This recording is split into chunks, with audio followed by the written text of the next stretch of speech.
Okay ji. Okay ji. பென்ட்ரோம் ஜி. பென்ட்ரோம் ஜி. ரெடி. ரெடி. கையில காசு இருக்க மாட்டேங்குது, என்ன பண்றது? கடையா இருக்கும் அது. என்ன பண்றது? கையில காசு இருக்க மாட்டேங்குது. என்ன காசு உனக்கு? என்ன அப்படி என்ன உனக்கு செலவு? என்ன காசு உனக்கு? என்ன பண்றது? செலவு காசே இருக்க முடியுது. அப்புறம் என்ன பண்ண போற? எதுக்குடா காசு உனக்கு தேவைப்படுது? எதுக்கு தேவைப்படுது? மணி என்ன ஆகுது? மணி 12 தானே ஆக போகுது. 12 ஆக போகுதுல. ஓ 12 ஆக போறதுக்கு உனக்கு காசு. அது என்ன கடை? அது பழைய சேலை கடை. பழைய சேலை கடை? ஆமா. எல்லா சேலையும் வாங்குவாங்களா?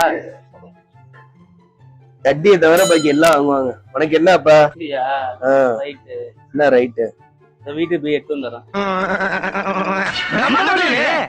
நம்ம தொழில ஆமா, உங்க தொழில் என்ன? நாங்களும் உன்ன மாதிரி கலவணி பசங்க தாயா. சரி பாரு, பாத்துட்டு போய் வேலைக்கு போ. இப்படியே சுத்தி தெரியாத போ. வரவா? சரி வாங்க.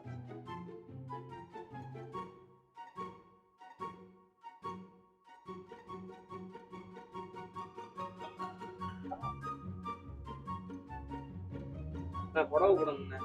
கொடுங்க பாப்போம்.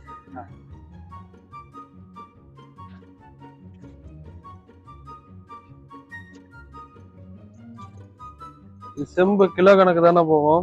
சரிங்க.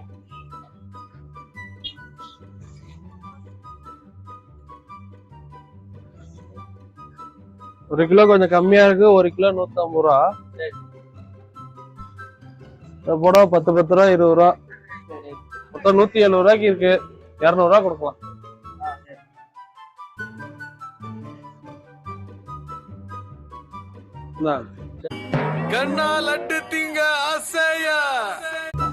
நீ செலவுக்கு இது போதும்டா.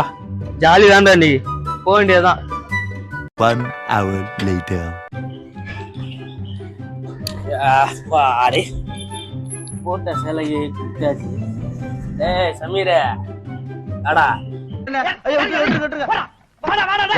சும்மா இருடா, பொறுமை. இப்ப ஏறி டேய்